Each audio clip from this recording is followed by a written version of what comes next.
Fidèles téléspectateurs du jour du Seigneur, frères et sœurs dans la foi, bonjour. À vous, grâce et paix de la part de Dieu notre Père et de Jésus-Christ notre Seigneur. La première lecture de ce 15e dimanche ordinaire s'achève par ces mots. Elle est tout près de toi, cette parole. Elle est dans ta bouche et dans ton cœur, afin que tu la mettes en pratique. À travers ce passage du livre du Deutéronome, Dieu vient nous rappeler que sa parole, qui traduit ses volontés et ses commandements, n'est pas si éloignée que ça de nos vies, de nos existences, de nos préoccupations. Depuis le commencement du monde, Dieu a toujours cherché à se faire proche de l'homme, afin que ce dernier ne s'égare pas, mais qu'il marche toujours en sa présence. C'est pourquoi il a créé l'homme et tout l'univers qui l'environne par sa seule parole. La parole de Dieu représente effectivement ce souffle d'amour quotidien qui nous aide à marcher avec sûreté et à cheminer dans la confiance.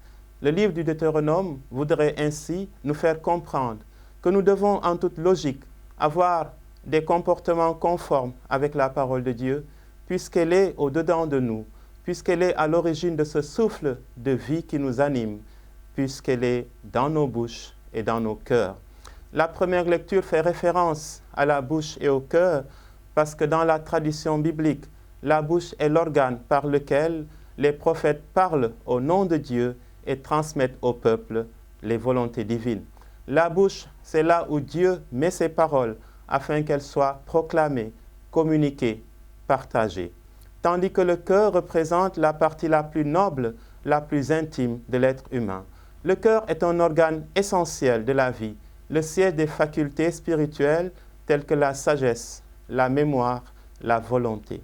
Le cœur est finalement le centre de tout l'homme.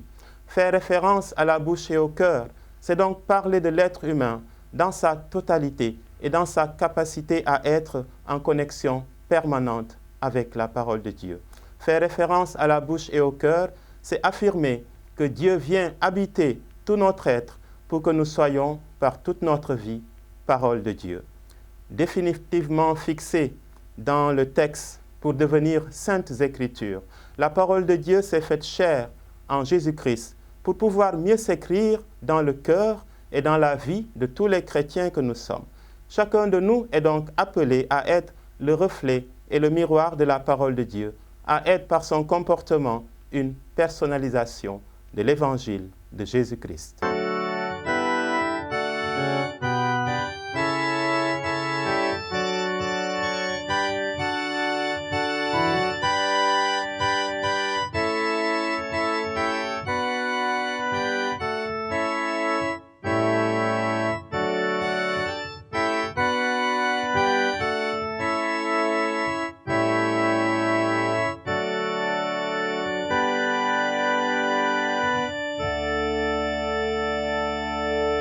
Chers téléspectateurs, amis croyants, chers fidèles chrétiens, bonjour et bon dimanche.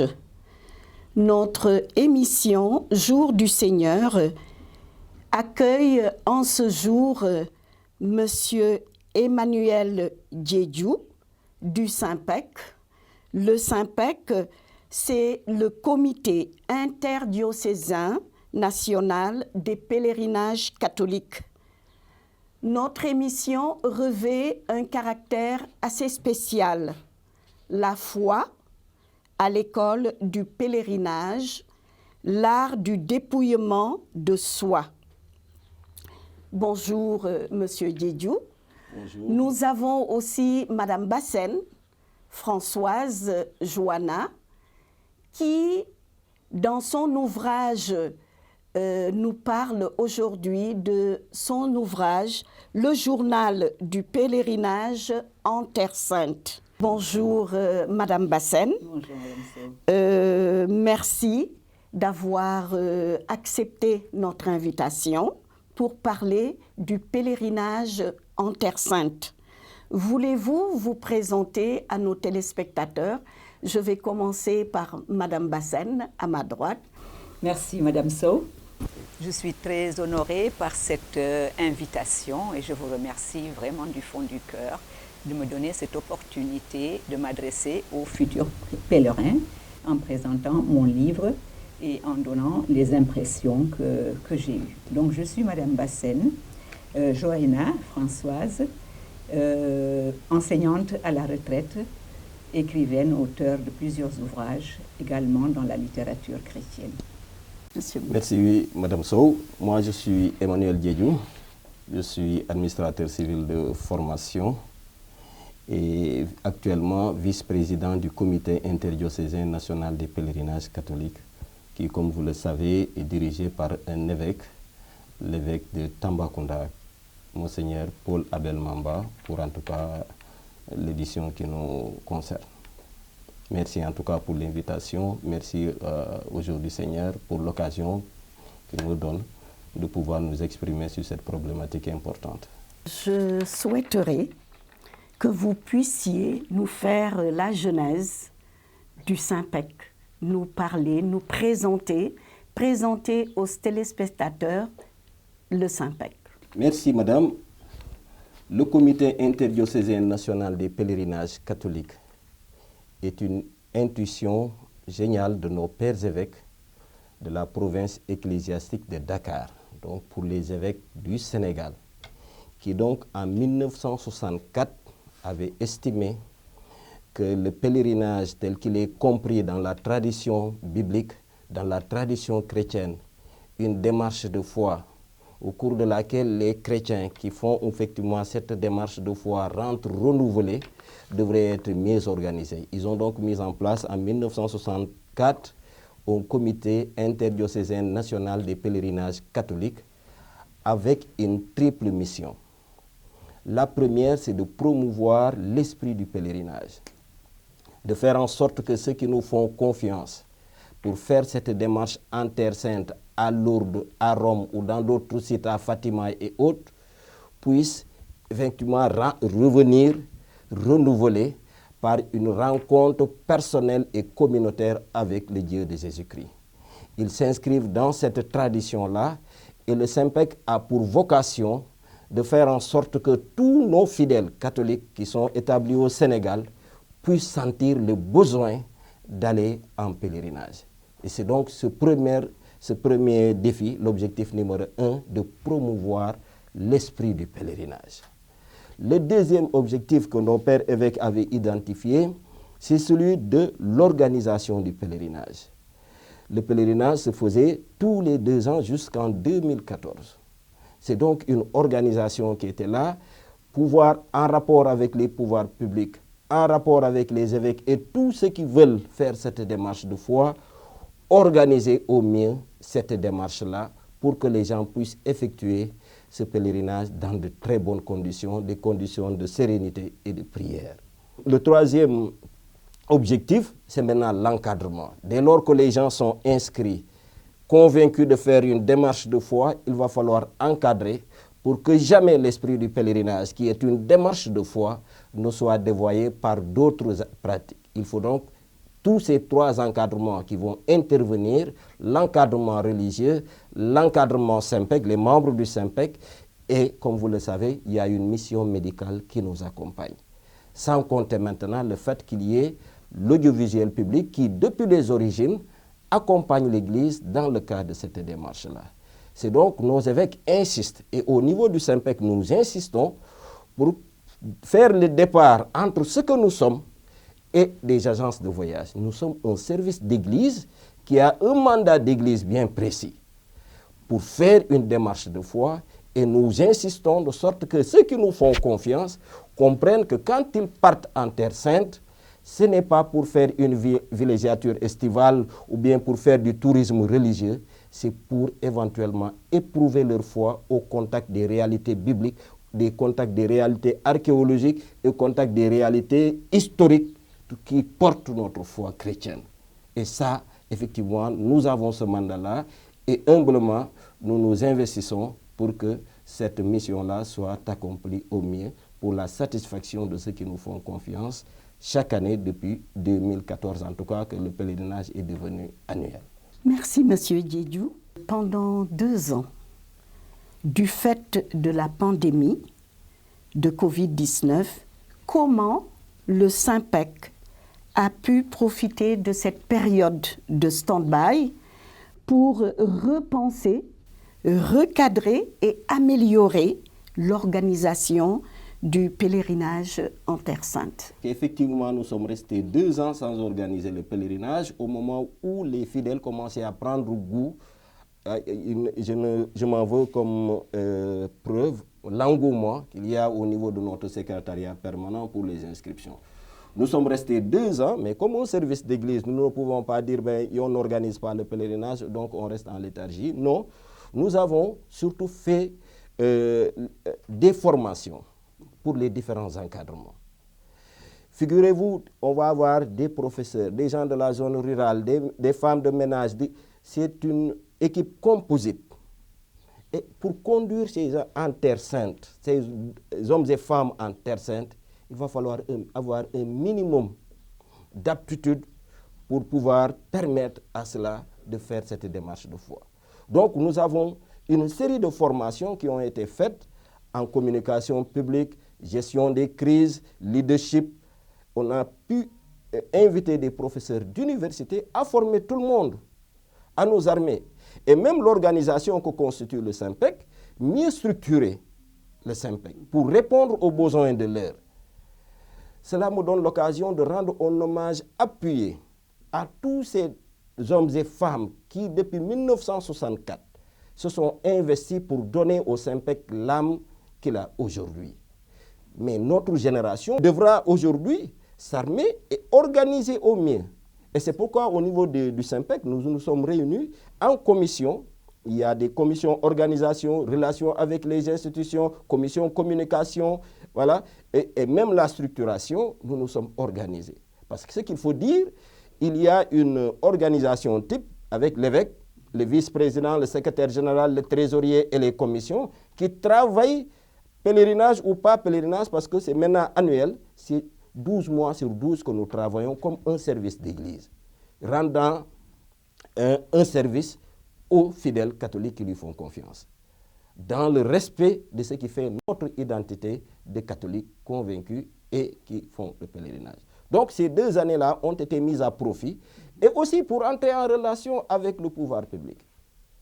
Que nous puissions faire cette relation-là, puisqu'il y a eu comme une sorte de co-organisation dès le début entre l'Église du Sénégal et l'État du Sénégal qui appuie, qui donne une subvention, mais qui met en branle tous les services étatiques impliqués dans le cadre du pèlerinage pour apporter le meilleur concours à l'Église dans le cadre de l'organisation. Ça peut paraître surprenant pour d'autres dans un pays à majorité musulmane que les gens s'investissent de ce plan-là, qui donnent une subvention. Du chef de l'État au ministre des Affaires étrangères, tous les autres services, ministre de l'Intérieur, ministère de la Santé, l'audiovisuel public, il va falloir entretenir cette relation de confiance pour bâtir un pacte fort autour de ce pèlerinage. Parce que l'engouement-là doit être organisé de sorte que ceux qui vont aller en pèlerinage comprennent que derrière tout cela, il y a une organisation bien solide, bien structurée, avec un esprit clairement identifié, qui est de faire une démarche de foi en Terre Sainte et de revenir édifier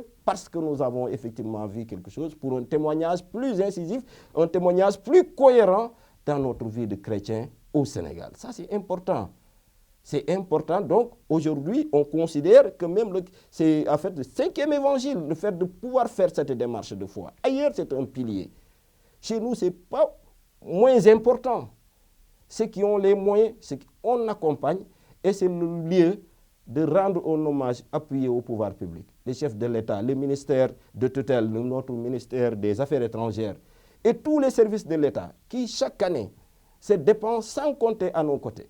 Les chancelleries, parce qu'il y a aussi les questions de visa. Figurez-vous, il y a beaucoup de gens qui, dans des conditions normales, n'auraient pas pu avoir le visa, ou bien pendant ces conditions qui sont données. Ils font preuve de compréhension parce qu'ils comprennent, parce qu'ils ont bien compris qu'il s'agit d'une démarche de foi. Ce paysan qui quitte sa zone pour venir à Dakar et faire cette démarche de foi, ce n'est pas pour l'immigration clandestine.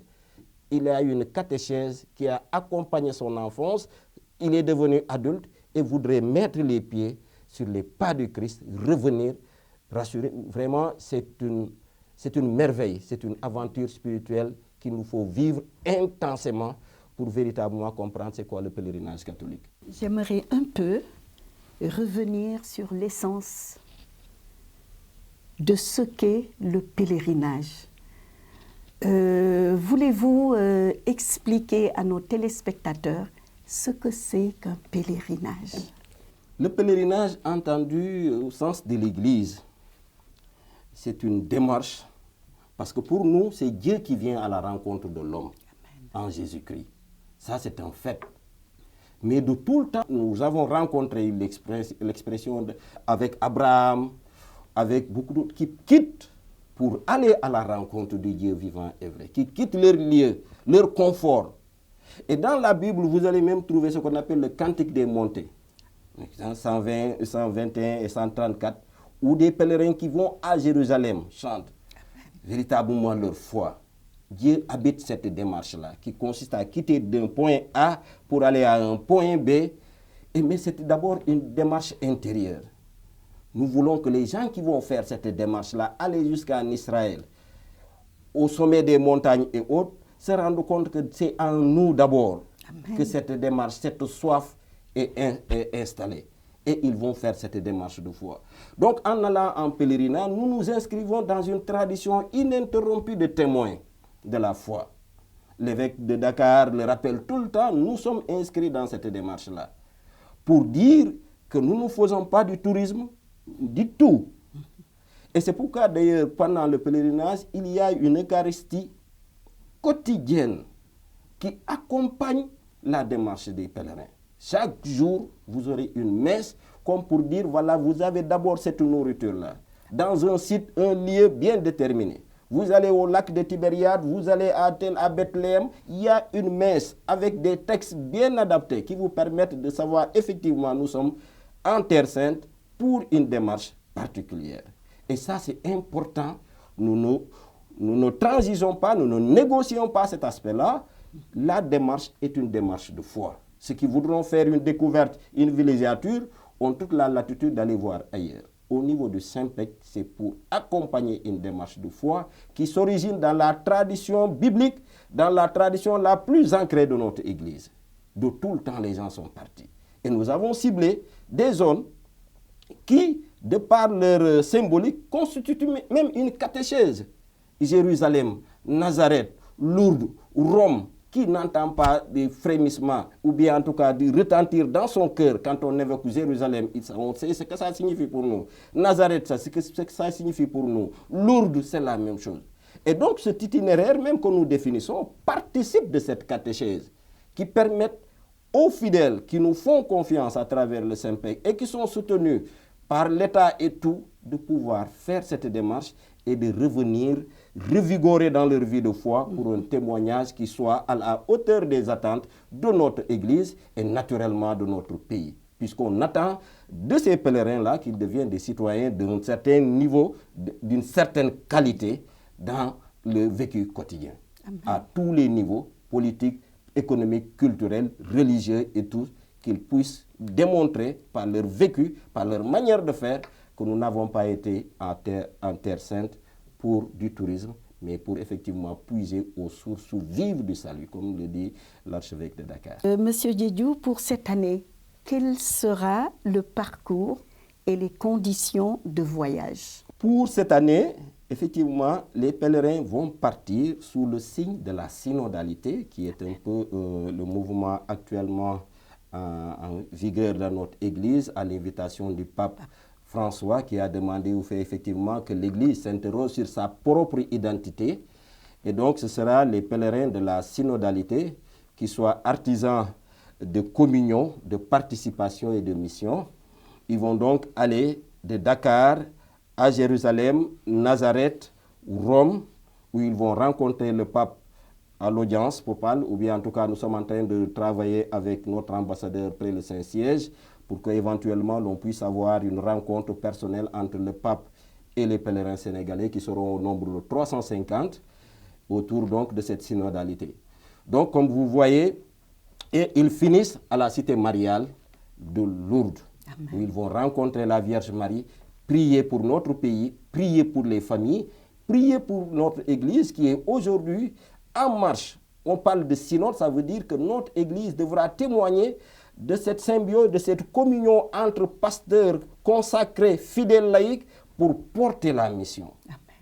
Et donc ça, c'est important que nous puissions aujourd'hui, pendant le pèlerinage, en prendre conscience pour que nous travaillions avec les fidèles qui viennent de manière à asseoir une Église qui travaille ensemble, qui marche ensemble et qui témoigne que Jésus-Christ est vivant dans nos familles et dans notre société. Et ça, nous pouvons le faire. Cet appel du pape pour que nous découvrions c'est quoi le synode, nous devons aujourd'hui, pendant le pèlerinage, en parler. Et donc, il y a des sessions de formation et les pasteurs qui vont accompagner les pèlerins reviendront tout le temps sur cette démarche du synode. On est en consultation au niveau des diocèses, mais c'est important que tout le monde comprenne que entrer en synode, c'est aussi être pèlerin du synode, avoir une démarche synodale, témoigner d'une communion dans la prise en charge de la mission de l'Église. Qu'il n'y ait pas d'un côté les pasteurs, de l'autre les consacrés, de l'autre les laïcs, c'est nous tous qui formons l'Église, hiérarchisée certes, mais qui dans le cadre de la mission, chacun devra témoigner de ce sacerdoce baptismal qu'il a reçu. Et témoigner de cela, c'est véritablement dans le vécu quotidien, chacun dans son état de vie, chacun dans sa famille, devra faire cela. Et nous voulons que le pèlerinage de cette année donne le prétexte pour instruire les fidèles qui vont venir sur cette dimension-là à laquelle nous convie Sa Sainteté le Pape François. Comme vous le dites, Monsieur Diédiou, ce pèlerinage de cette année 2022 revêt un caractère spécial. Et je voudrais vous poser cette question au niveau spirituel. À part les célébrations eucharistiques dans les différentes basiliques, dans les différents sites, qu'est-ce qui est prévu pour donner un caractère spécial à ce pèlerinage de 2022? Le caractère spécial viendra de toutes les activités spirituelles que nous allons aménager. Il y aura des confessions, des moments de rencontre, des prières, des chapelets médités, des découvertes, des sites les plus historiques de la chrétienté. Vous allez de l'Annonciation à la résurrection découvrir pratiquement des fresques évangéliques, les lieux où tout cela s'est passé. Moi, j'ai toujours été impressionné au sommet du mont Tabor. Amen. Que les gens se confessent et après descendre sur la plaine. C'est toute une catéchèse. Amen. Et ceux qui le vivent comme une démarche de foi témoignent effectivement du changement qualitatif que cela a pu produire dans leur vie chrétienne. C'est important, il y a beaucoup d'activités qui sont prévues. Nous leur avons déjà soumis le programme. Ils auront la messe, mais il y aura des découvertes avec la complicité des guides qui expliquent un peu le sens des lieux que nous visitons, mais avec la complicité surtout de nos prêtres. Amen. Très engagés, généreux dans l'effort. C'est le lieu de les remercier, tous ces prêtres qui ont été aux côtés du Saint-Pec depuis des années pour accompagner les pèlerins, étancher la soif d'absolu qui habite ces gens-là, qui habite ces hommes et femmes qui font ce pèlerinage-là. Ils sont très exigeants jusqu'à la liturgie. Amen. Ils veulent que ce soit une liturgie vivante parce qu'ils ont fait cette démarche-là et nous invitons les prêtres à les accompagner dans ça. Ceux qui voudront des confessions, ceux qui voudront une parole d'espérance, ceux qui voudront un chapelet médité, on tourne dans ces basiliques, des sites, tous ensemble. Nous pensons que la Vierge Marie nous précède en chemin, elle est la première en chemin, comme on dit.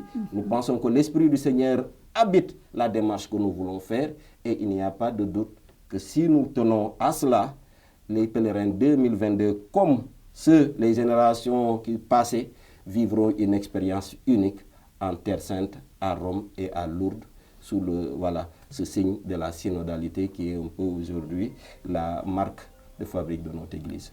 Merci beaucoup, Monsieur Diédiou, pour toutes ces explications qui sont très claires, et très enrichissantes et très intéressantes, qui donnent envie de faire cette démarche du pèlerinage.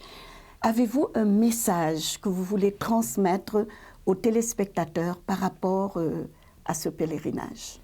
Oui, je voudrais, au nom de Monseigneur Paul Abel Mamba, qui est le président du Saint-Pec, parce que c'est lui qui me prête en fait sa voix aujourd'hui, dire un remerciement profond, sincère, à l'endroit des autorités de la République, le président de la République, le ministre des Affaires étrangères, ses pères évêques, qui nous ont fait confiance, et tous ces pèlerins, ces hommes et femmes qui partent en pèlerinage en ayant fait confiance au comité interdiocésain national des pèlerinages catholiques.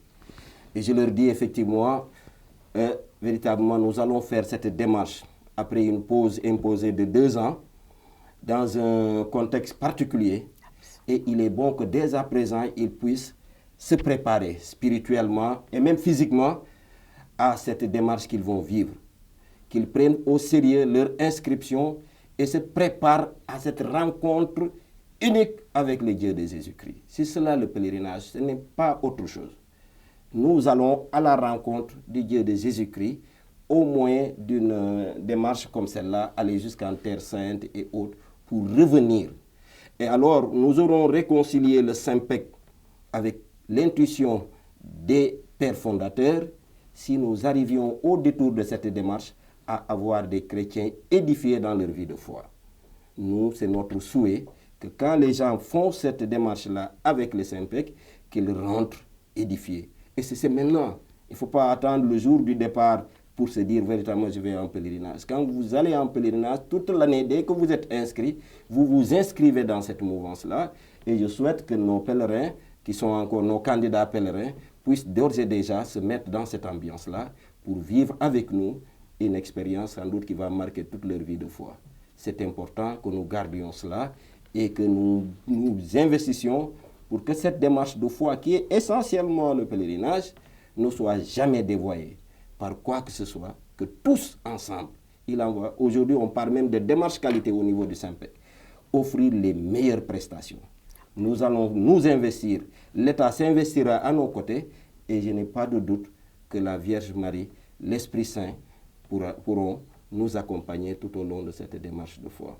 Et ça, véritablement, je voudrais demander aux pèlerins de nous faire confiance et de savoir qu'ils le feront dans un climat de sérénité, dans un climat de joie. On parle de pandémie, effectivement, mais nous allons faire en sorte que toutes les mesures, au moment où je vous parle, la responsable, la coordinatrice a déjà fait le voyage de repérage pour éprouver en tout cas les dispositions qui sont prises en Israël, à Rome et à Lourdes et les rentrer. Et donc, naturellement, après, elle fera un compte-rendu pour dire que nous n'envoyons pas seulement les pèlerins comme ça, nous voulons nous assurer que toutes les conditions sanitaires, d'hébergement, de transport sont prises pour permettre à cela de faire une démarche de foi. Parce que nous avons ce mandat d'église et nous y engageons avec toute la ferveur, avec tout ce que nous sommes.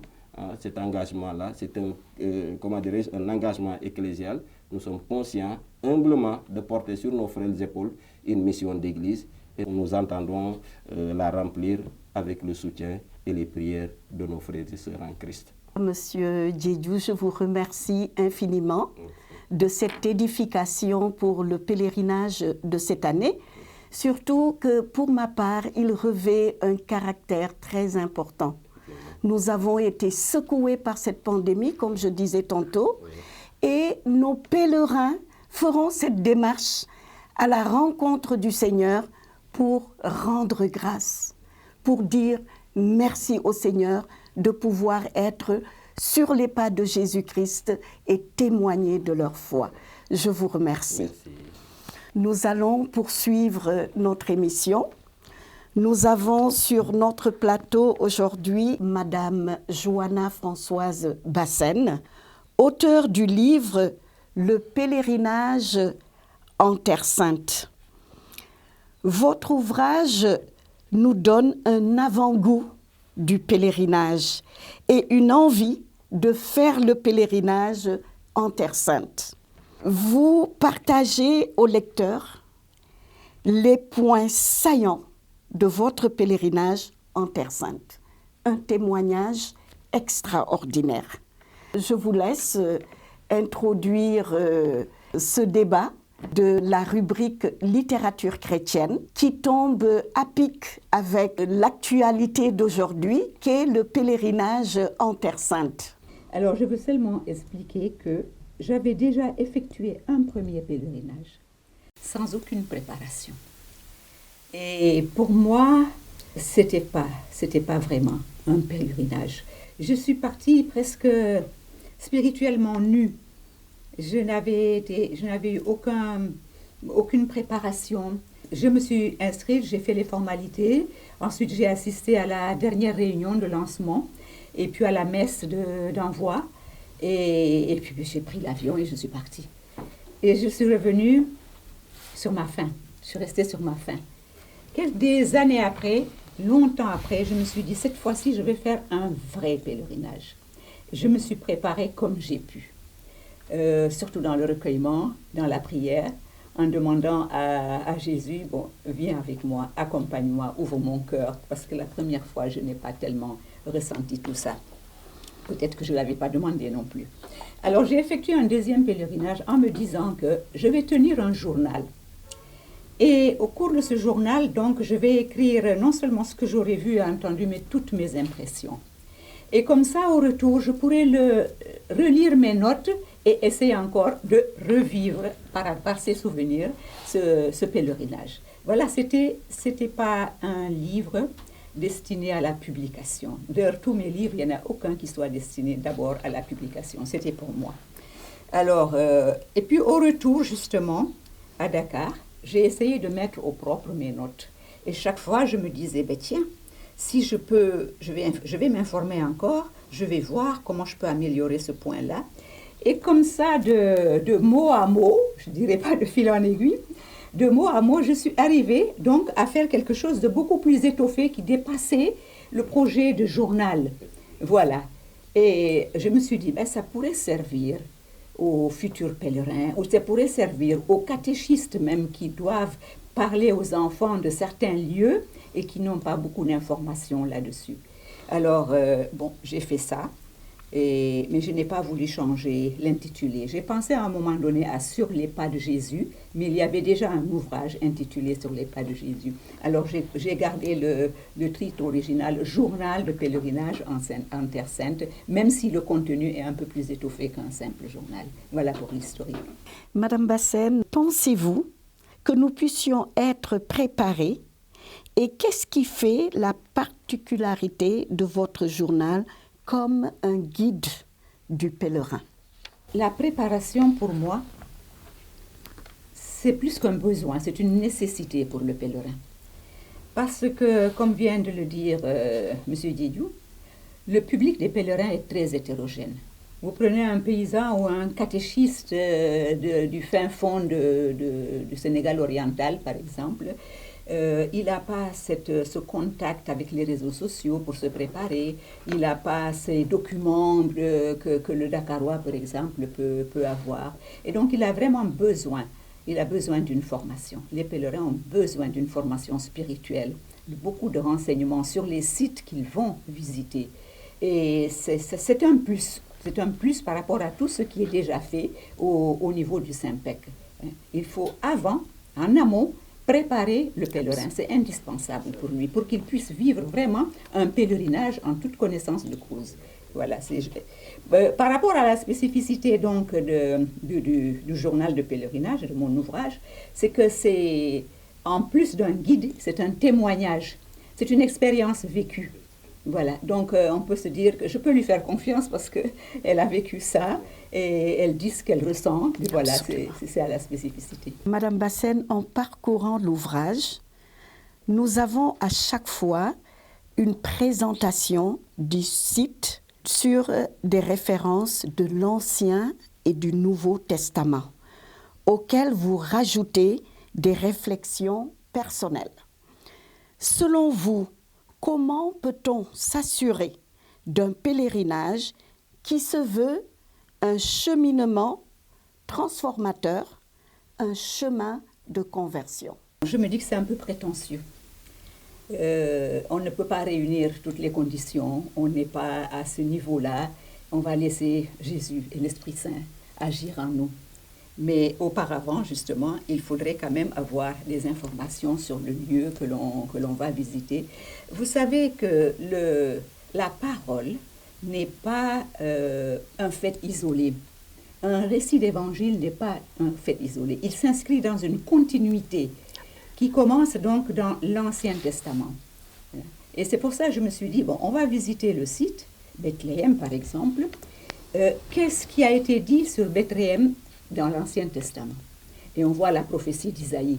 Et toi, Bethléem, Ephrata, petite parmi les clans de Judée, voilà, c'est de toi que naîtra le Messie. Et là, on fait un peu le rapport entre ce qui a été dit sur Bethléem et comment la prophétie va se réaliser.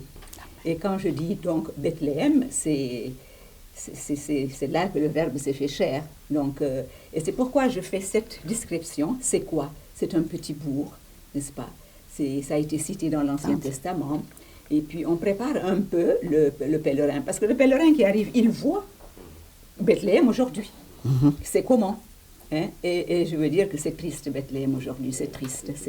Ça offre un panorama vraiment, vraiment triste avec le mur avec l'appauvrissement des populations de Palestine et tout. C'est un décor triste. Alors on renvoie un peu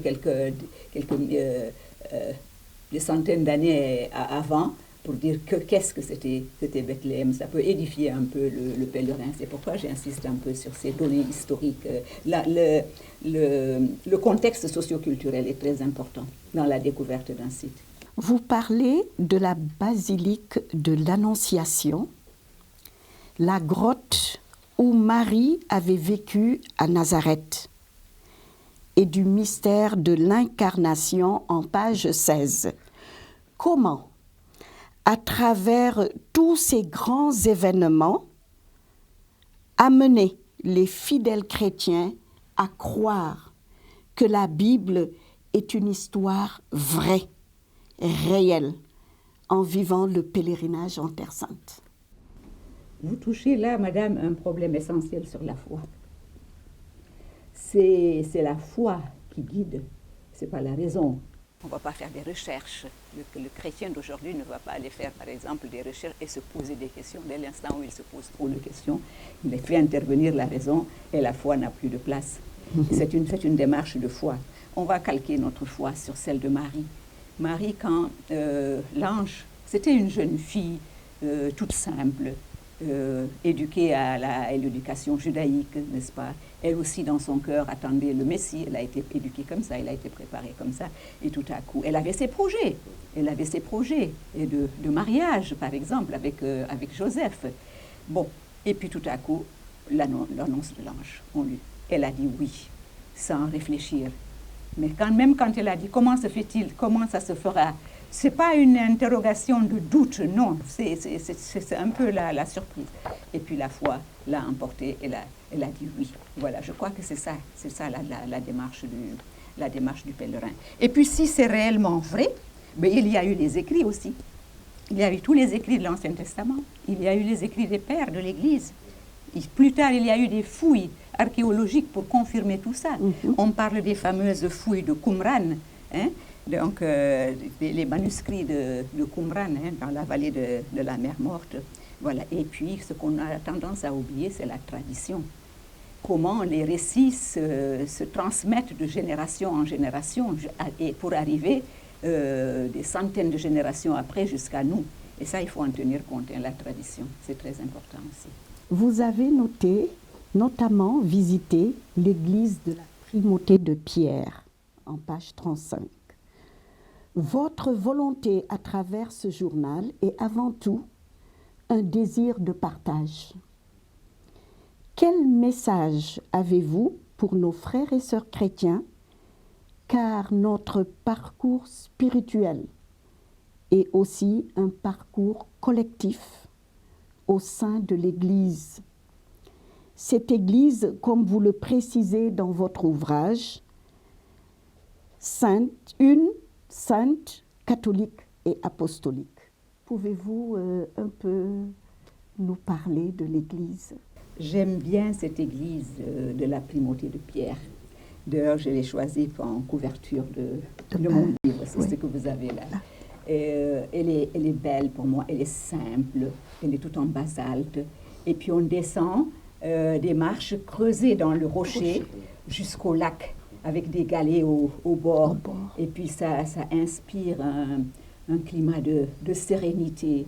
Et je me revois à cet endroit-là, comme les disciples de Jésus, après la pêche, il les a reçus là. Ils ont partagé le pain à cet endroit-là. Il les a envoyés en mission. Et là qu'il a demandé à Pierre, « Pierre, m'aimes-tu? Sois le pasteur de mes brebis. » Alors l'Église, alors là, ça c'est la primauté de Pierre. À travers donc le message, évidemment, l'appel de Jésus s'adresse à tous les disciples, mais il a choisi celui-ci, Pierre. Et vous voyez donc la miséricorde de Dieu. Qui était Pierre? Pierre, c'est celui qui l'a renié sur l'esplanade du temple pour dire que je ne connais pas cet homme-là, et 3 fois il l'a renié. Et quand il a rencontré le visage de Jésus pendant qu'il portait sa croix, ce dernier l'a regardé, mais il ne l'a pas regardé avec reproche, tu m'as renié. Non, c'est avec beaucoup de miséricorde. Donc Pierre, c'est nous. Donc il a envoyé Pierre. Il a fondé son église, il a envoyé Pierre. Et nous, à la suite de Pierre et des disciples, il nous envoie aussi. Et c'est ce qu'il faut comprendre dans cette démarche-là. Une fois qu'on a pris ce qu'on apprend, qu'on a vu, qu'on a entendu, on va en témoigner et on devient ainsi des disciples dans l'église fondée par le Christ. Amen. La méditation, Madame Bassène, est au cœur de notre pratique spirituelle. Cette pratique chrétienne, elle revient d'ailleurs de nombreuses fois dans votre ouvrage. Comment, pendant le pèlerinage et au-delà, pouvons-nous arriver à faire un acte de pleine conscience où les paroles sont présentes en nous? Oui, la parole, le cœur. On en a longuement parlé ces derniers temps. Le cœur sacré de Jésus, le cœur immaculé de Marie, et la méditation est vraiment au centre de l'activité spirituelle. Voilà, c'est pas entendre un texte, voir quelque chose et puis l'oublier après. Non, il faut le garder pour pouvoir le ressortir, pour pouvoir méditer, pour pouvoir revivre tout ça. Rappelez-vous que quand le couple Joseph et Marie avaient perdu Jésus au cours d'un pèlerinage, ils l'ont cherché 3 jours et puis ils l'ont retrouvé parmi les docteurs de l'Église, des docteurs de la loi. Et donc après, ils sont retournés avec Jésus. On a dit, le texte de Luc nous dit qu'il est retourné à Nazareth. Il grandissait en sagesse. Et Marie gardait tout cela en méditant dans son cœur. Voilà l'attitude, ce modèle Marie.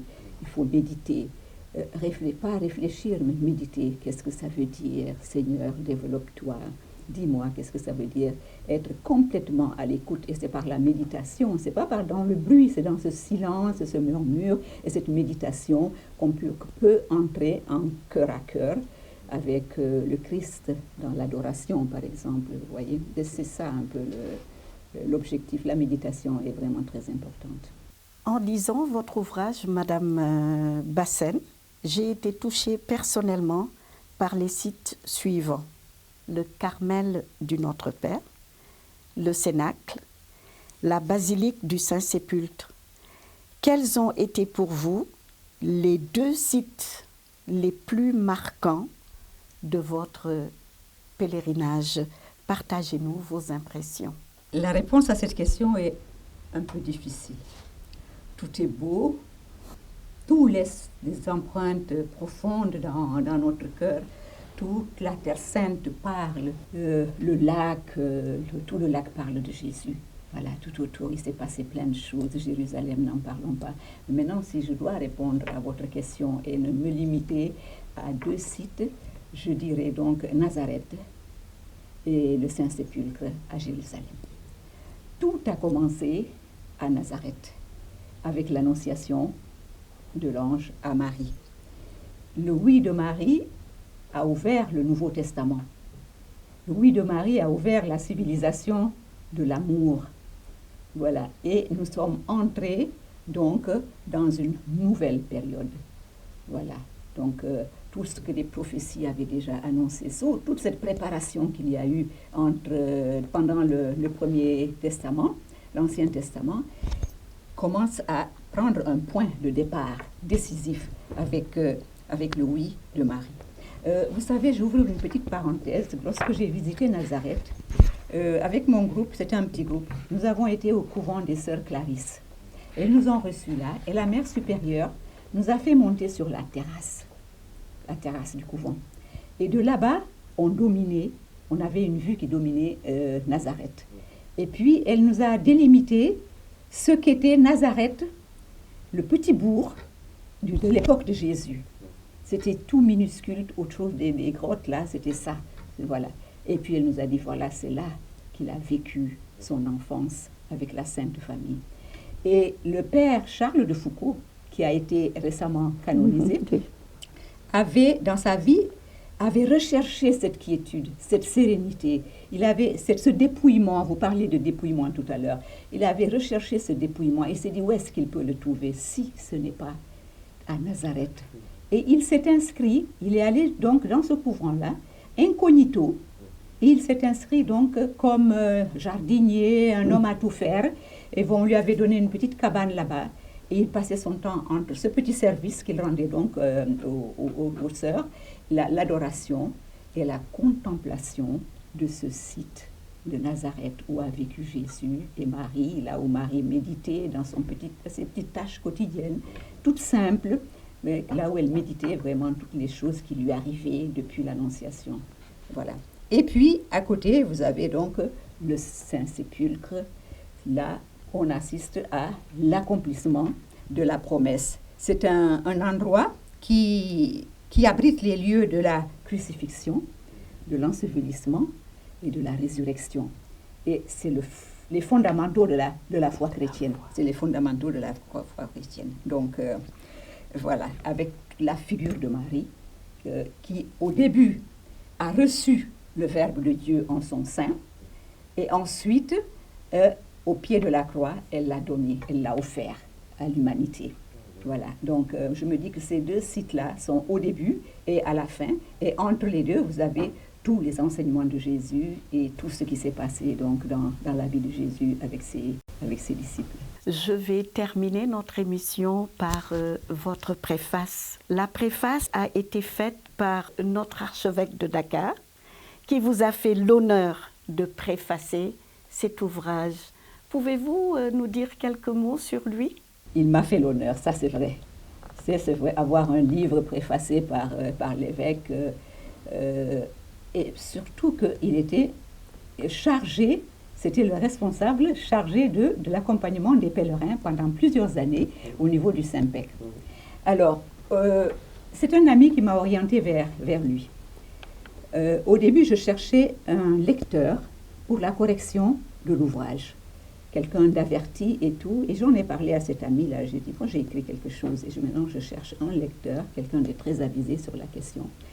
Il me dit, mais pourquoi tu ne t'adresserais pas à Monseigneur? Je dis, oh, je ne suis pas tellement habituée à lui. Et donc il a fait l'introduction et tout.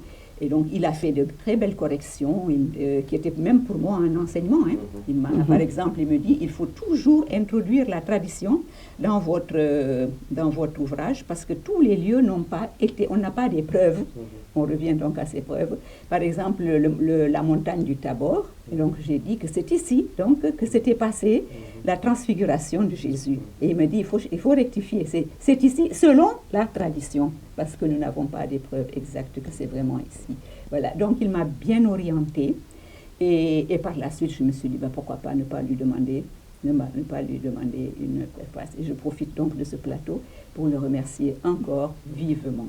Mais je voudrais ouvrir une petite parenthèse parce que lui a travaillé avec mon défunt mari, le docteur Bassène, qui a accompagné comme médecin-chef le pèlerinage pendant plus d'une dizaine d'années. Donc il se connaissait bien, avec moi pas tellement, mais par la suite évidemment il m'appelle familièrement Françoise et puis donc je pense que la relation, le contact a été fait. En tout cas, je le remercie vraiment de l'honneur qu'il m'a fait pour ça. Amen. Voilà. Un grand honneur. Tout est grâce. Tout est grâce. Tout est grâce. Je vous remercie infiniment pour cette émission qui va édifier nos téléspectateurs et augmenter la liste des pèlerins du pèlerinage de 2022 en Terre Sainte. Que la paix repose sur chacun de nous et que Dieu vous bénisse et vous garde. Merci infiniment. Merci. Voilà. Frères et sœurs, après la première lecture, l'évangile de ce 15e dimanche ordinaire nous édifie aussi sur la proximité de la parole de Dieu, en nous partageant ce beau dialogue entre un docteur de la loi et Jésus qui résume les centaines de commandements divins contenus dans la Bible à deux que voici. Aime le Seigneur ton Dieu et aime ton prochain comme toi-même. Accueillir la parole de Dieu dans sa vie consiste donc à aimer chaque jour et sans retenue le tout autre et les autres. Frères et sœurs, on retrouve bien là le message positif de la Bible. Dieu veut notre bonheur. C'est pourquoi il a inscrit dans nos cœurs sa loi d'amour. La parole de Dieu, c'est donc un ensemble de lois et recommandations divines élaborées non pas pour nous surveiller, nous juger et nous condamner, mais pour nous aider et nous faire réussir notre vie en aimant le Créateur et sa création.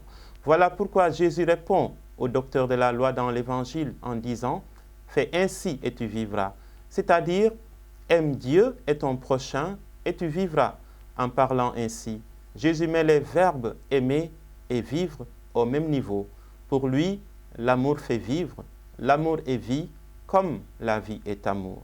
Jésus conjugue même le verbe « vivre » au futur, car l'amour ouvre à l'homme les portes d'une vie éternelle. L'amour est appelé à exister jusque dans l'éternité. Aimer, c'est donc la vocation de tout homme. Mais comme le déplore le prophète Jérémie au chapitre 17, verset 9, le cœur de l'homme est compliqué et malade. Et ce cœur est tellement compliqué qu'il ne laisse pas la place à l'amour. Et ce cœur est tellement compliqué qu'il est devenu une montagne impossible à aimer, une montagne qui bloque le chemin de l'amour. Quand on ne veut pas aimer, on trouve des prétextes. Et comme le prêtre et le lévite de la parabole de ce dimanche, on se demande « Qu'est-ce qui m'arrivera à moi, le pur, si je m'arrête pour aider un nécessiteux? Que vont devenir mes habits propres, ma pureté extérieure, si j'entre en contact avec ce blessé, cet impur, ce pécheur, cet étranger ?» Alors que quand on veut vraiment aimer, on réfléchit positivement comme le bon samaritain et on se demande plutôt qu'est-ce qui lui arrivera à lui, ce blessé, agonisant sur cette route peu fréquentée, si moi je ne m'arrête pas. Quelle est ma part de responsabilité dans la souffrance et dans la solitude de mes frères et sœurs en humanité, dans les crises et les problèmes que traverse ma société et le monde dans lequel je vis. Quand on aime, frères et sœurs, on met Dieu et les autres avant soi-même, avant ses propres intérêts. Quand on aime vraiment, contrairement au docteur de la loi, on ne commence pas par demander qui est mon prochain, mais on se demande plutôt de qui suis-je le prochain, c'est-à-dire qui le Seigneur va-t-il mettre aujourd'hui sur ma route pour que je puisse aimer en vérité. Car le vrai amour n'a pas de frontières. Il ne distingue pas les pécheurs et les justes, les malades et les bien portants, les citoyens et les étrangers, les sédentaires et les voyageurs. Le vrai amour se vit avec tout ce qui vit et respire, partout et pour les siècles des siècles. Amen. Chers amis téléspectateurs, frères et sœurs, dans la foi au Christ ressuscité, votre émission, Le Jour du Seigneur, est à présent terminée. Merci de nous avoir suivis et de nous rester toujours fidèles. Que le Seigneur vous bénisse abondamment. Bon dimanche.